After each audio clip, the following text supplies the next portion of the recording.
Hey guys, and welcome to a super relentless and brutal game of Total War Warhammer. I'm a rather ill Rubber War, but today I shall be taking on not the forces of Nurgle as my mighty army. Instead, I shall be leading the forces of Slaanesh, taking on the dreaded Khorne box build. Now, box builds have become more and more prevalent in land battle tournaments. I see them, 50% of games right now, I swear, seem to be box builds, and they're really tough to take down. And that's going to be our task today. And Slaanesh are one of the worst factions at doing this. They simply do not have the durability to pull themselves through that amount of, Khorne infantry, which is protecting its flanks and rear. We've got a few tricks up our sleeves we're going to try and rock today and see if we can fare better than your average Slaanesh warrior.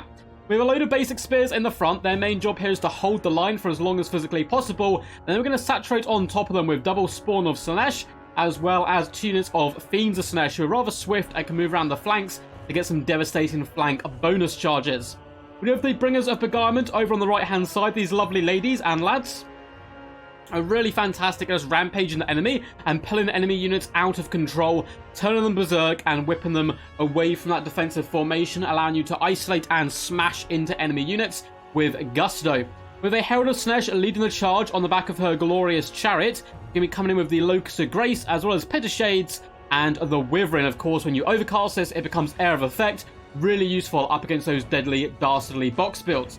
Looks like we've got some cav lurking in the trees. We have Heartseekers as well as Hellstriders. And that's going to be it for our forces. As for my opponent, he does have a mixture of dual weapons as well as halberds all the way in the front part of his formation. And then backed up by a bucket ton of bloodletters, including the Regiment Renowned in the center here. That's a bit of a centerpiece to his build. He has the double summoner, of course, the 2 cultists with their summons. We also have a Herald of Khorne with all his good buffs, and a cheeky little blood shrine, which is kind of cool to see. I do like the blood shrine pick quite a bit. It looks very badass and awesome in general. My opponent's going to form up into a nice little tight box formation, and we're going to take a rather long time to push towards him and just start to surround him. I also do guys apologize if I run out of breath or anything, or my voice is a little bit quieter today. I'm a little bit ill, so apologies. A little bit of a sore throat and so on. Nurgle did bless me and probably betray me for picking Slaanesh rather than the juicy Nurgle boys. We're going to start advancing a little bit here. I am taking my time to get my cavalry up and around the flanks. We have the Herald of Slaanesh with them as well on that chariot. Lots of cycle charging potential. My opponent, of course, is just going to sit and vibe.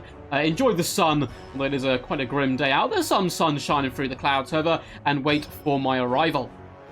Let's fast forward while I do just approach here. Main battle line's going to be pushing up. I'm really trying to be aware of making sure my spawn in particular fight on top of my spears at all times. I'm trying to look for good engagements, so spears plus spawn versus the dual weapons is a good way to start breaking this box open. There's going to be a little bit of a back and forth here as my opponent does retreat backwards with his halberds and moving up bloodletters in an attempt to deal with the Marauders of Slaanesh, which is not a bad play whatsoever. The spawn are going to Leroy Jenkins their way in.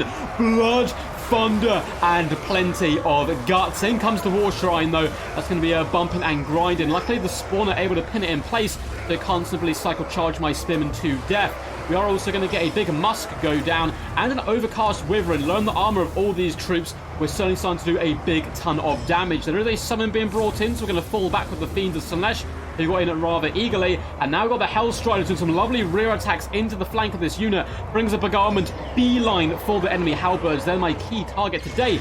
Take down the halberds, and then hopefully the cavalry and the monsters will be able to shine. And it is a bloody fight here in the middle. We are imagined to pierce and find little holes and gaps in the opponent's armor so far. We're also surrounding some bloodletters and trying to overwhelm them where possible. Enemy general is on foot today, so my anti-large isn't going to do too much there. I'm just trying to kite him around where possible. Likewise, we have spearmen running away from the Hellforged host, trying to keep them out of the main engagement for as long as physically possible. We can see that there's blood letters down here and Chaos Warriors of Khorne both rampaging. The Fiends are having an absolute whale of a time. Look at these glorious animations. They whip their tails back and forth.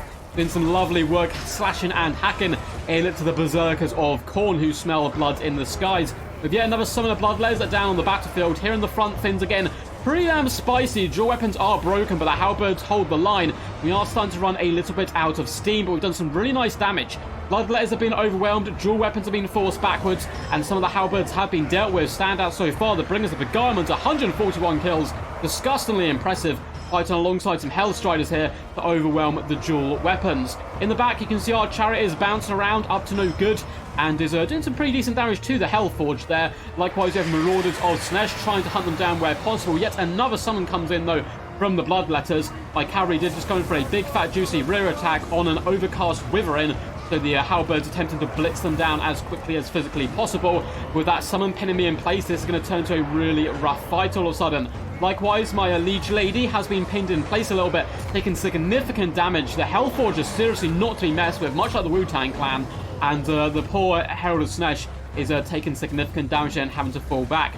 We're doing a good job isolating units on the flank, though. You can see dual weapons have started to go down. We're also going to be jumping at these halberds and trying to stop them from getting back to the safety of their numbers. My opponent really wants to stay pinned together. So I'm going to jump in here with the Fiends, surround them with the Marauders, and it looks like we should be able to do a decent amount of damage there. We have more Fiends. I think these guys were left in a tactical reserve in the trees. Now going to be pushing forward to try to jump the enemy. Brutal stuff here in the middle, though. Halberdiers are doing a fantastic job alongside the Hellforge holding the line. You can see the ground is littered with the dead and dying monstrous infantry that I possess.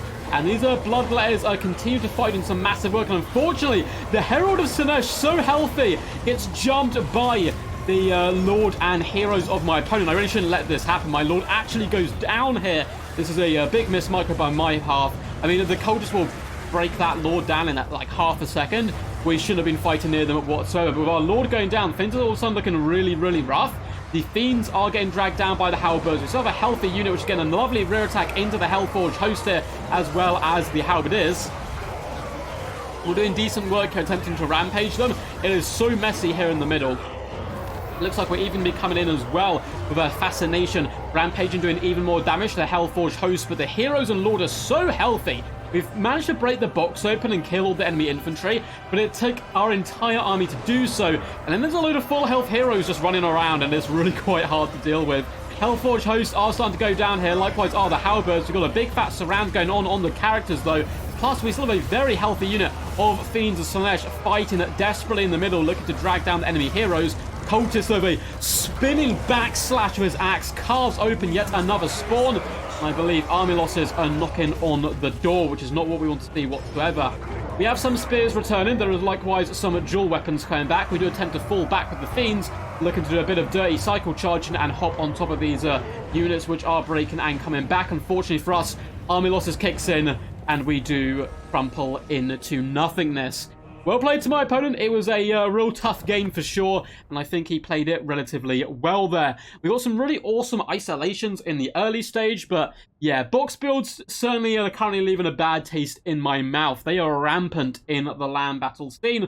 Maybe it's just bad luck. I played 3 people in a row who all brought... I was trying to bring Slaanesh on land battles, and yeah, you just can't do it on unless it's a pick a ban system. These were just custom lobbies, and yeah, I faced a Khorne box, a and then 2 Kislev boxes. It was a load of fun, so it's certainly a problem at the moment, and hopefully when Slaanesh and other rosters get expanded out a little bit, we'll have some more tools to deal with them, because without range, of course, to abuse the boxes, you get abused a little bit yourself. We gave it a good go, though. We made some big miss micro plays as well with the Herald of Slaanesh, and one of the Fiends didn't get down and dirty right into the latter stages of the battle.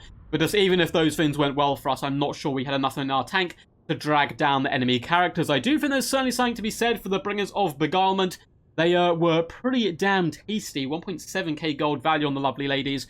251 kills. Just use them to isolate and rampage units is really quite powerful.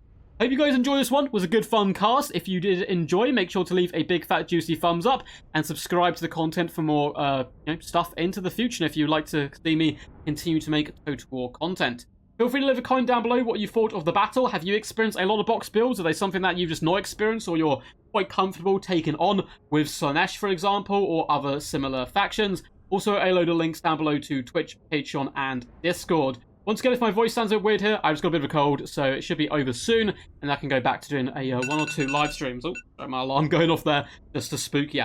Until next time, peace, and as always, stay awesome.